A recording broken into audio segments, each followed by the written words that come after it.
real slow, you can still go. Even when there's no hope, you can still go. I never answer to no, man, I still go. Go, go, go, go, go, go, go, go. Brian Giles from Brian Giles MTG. And this will be video number 14 of Brothers War Spoilers. And today is still Wednesday the 2nd of November. So there's been enough spoilers uploaded that I can make a second video for today. So starting off, we have Sky Strike Officer. 1 blue and 2 for a 2/3 human soldier with flying. Whenever Sky Strike Officer attacks, create a 1/1 colorless soldier artifact creature token. Tap 3 untapped soldiers you control and draw a card. That's some serious value. 3 mana for a 2/3 with flying, and whenever he attacks, you get a 1/1 soldier token. And you can tap 3 soldiers you control to draw a card. More card draw love. It's a rare, but you got some serious value there for what. Next up is a very, what I will consider a very powerful mythic in Myral, Shield of Argive. 1 white and 3 for a 3/4 legendary human soldier. During your turn, your opponents can't cast spells or activate abilities of artifacts, creatures, or enchantments. Whenever Myral, Shield of Argive attacks, create X 1/1 colorless soldier artifact creature token, where X is the number of soldiers you control. This is your white weenie commander. Ouch. And it pairs very well with the Sky Strike Officer we just talked about. So this is very powerful. The values there, you get a 3/4 for 4, and your opponents can't cast spells or activate abilities of artifact, creatures, or enchantments. So during your turn, you lock down your opponent.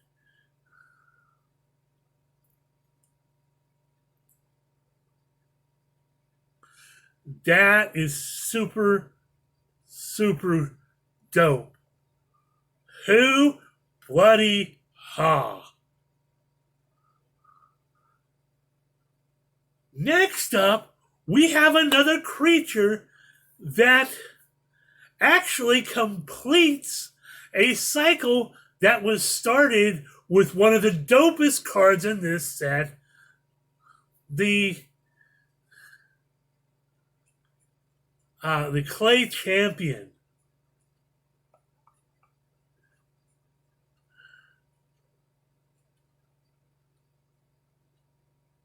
So this is Blade Coil Serpent.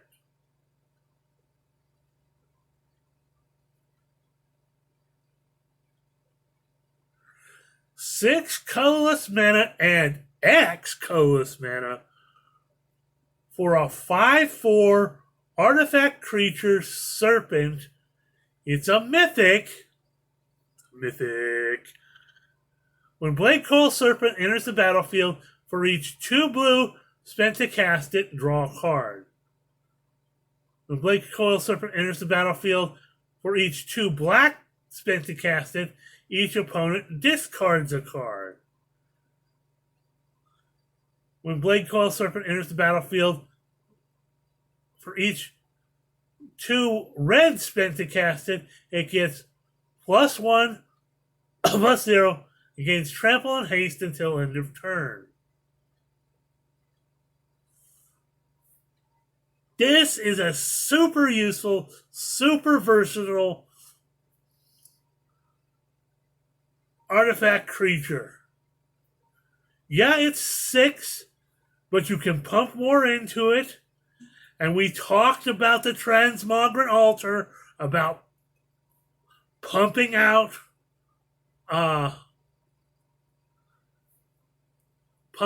colorless mana, and it still has the color thing of the black color thing. So this could be an interesting card, and it might see play like Clay Champion.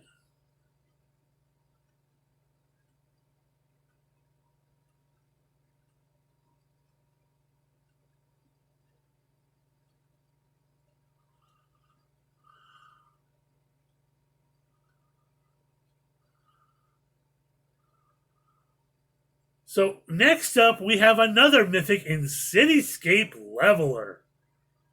For a beefy 8 colorless mana, you get an 8/8 artifact creature construct with trample. When you cast this spell, and whenever Cityscape Leveler attacks, destroy up to 1 target non-land permanent.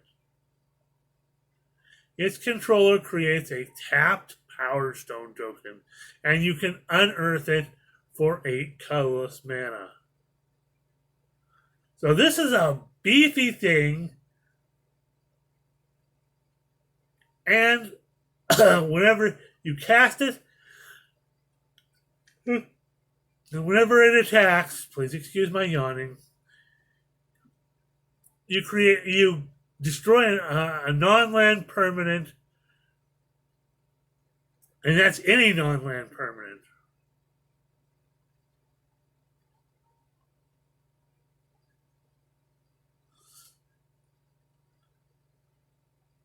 And its controller creates a Power Stone token, which is a little bit of a drawback, but it's certainly beefy. Next up, we have Skyfisher Spider. 1 black, 1 green, and 2 colorless for a 3/3 spider with reach. When Skyfisher Spider enters the battlefield, you may sacrifice another creature. If you do, destroy target non-land permanent.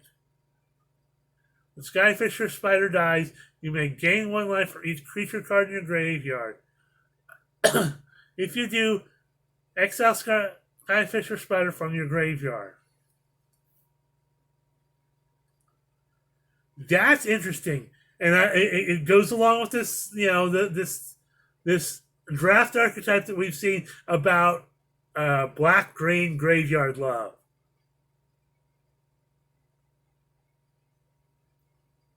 And sacking another creature to destroy a target non-land permanent, I'm not unhappy with that. Sure, it's only a 3/3 spider, but it's got a good ability on it, and when it dies, you can gain life for creatures in your graveyard. So there's some value there. I'm not going to deny it. It's an uncommon, so I think it might see some play. Next up, we have Power Stone Engineer, and I'll get to the something else after this. Power Stone Engineer is 1 white and 1 for a 2/1 human artificer. When Power Stone Engineer dies, create a tapped Power Stone token. Now, yesterday, I thought there was another card that I thought was going to be some sort of Power Stone Engineer, but actually, its real name, because it was in a foreign language, its real name is Great Desert Prospector, and that's the one where it's the 3/2 human artificer for a white and 4 colors that when it enters the battlefield, create a Power Stone for each other creature you control. So there's some clarification there.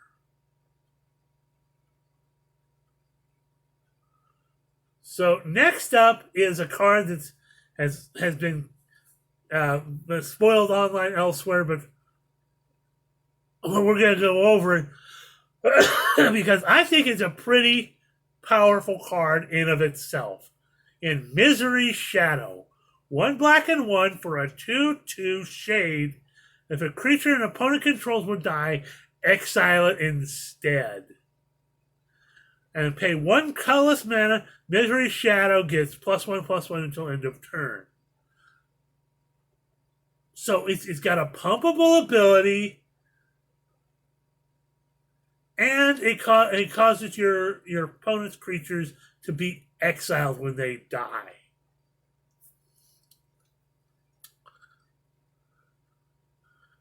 Next up, we have Argothian Sprite.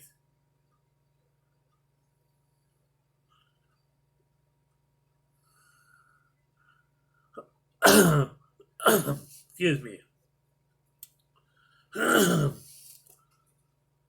1 green and 1 for a 2/2 fairy. Argothian Sprite can't be blocked by artifact creatures, which is a callback to some of the early creatures, sprites we saw back in the Antiquities set and going forward. It also has pay 7 mana, put 2 +1/+1 counters on Argothian Sprite. So for a green and a 1, you get a 2/2 fairy, can't be blocked by artifact creatures, and it does have a beefy pumpable ability. And I think this seems to be kind of a theme of these 7 casting cost abilities.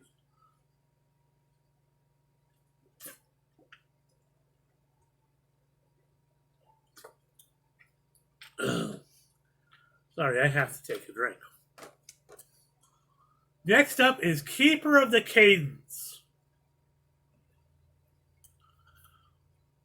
1 blue and 4 for a 2/5 human wizard that has pay 3 colorless, put a target artifact, instant, sorcery card from a graveyard onto the bottom of its owner's library. So it basically cycles stuff back from your graveyard back into your library for 3 colorless, and you get a 2/5. It's a little harder to get rid of, and you can get cards back, shuffled. You put it back onto the bottom of your library, and if you're doing shuffling, you're probably going to come to those cards. Next up, we have Gurgling Anointer. 1 black and 2 for a 1/3 Phyrexian Horror with flying. Whenever you draw your second card each turn, put a +1/+1 counter on Gurgling Anointer. When Gurgling Anointer dies, return another target creature card with mana value less than or equal to Gurgling Anointer's power from your graveyard to the battlefield.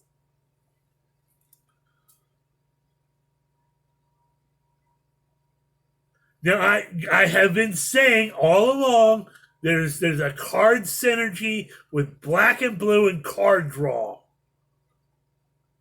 And this creature can get out of pocket.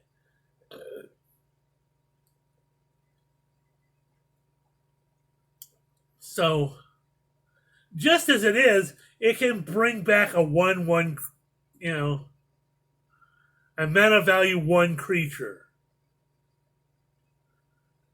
But if you're doing a card draw and pumping this thing up, it gets bigger. And if somehow your opponent manages to kill it, you can bring a creature,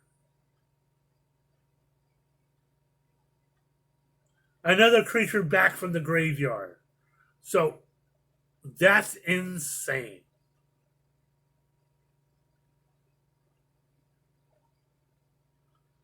Next up, we have a card that was talked about in a different card in Mine Worker. So this is This is the assembly worker that works in Urza's mine. For 2 colorless mana, you get a 2/1 artifact creature assembly worker. Tap it, you gain 1 life. If you control creatures named Power Plant Worker and Tower Worker, you gain 3 life instead. So, more of this kind of synergy like we saw with the original Urza lands, except we got the assembly worker creatures.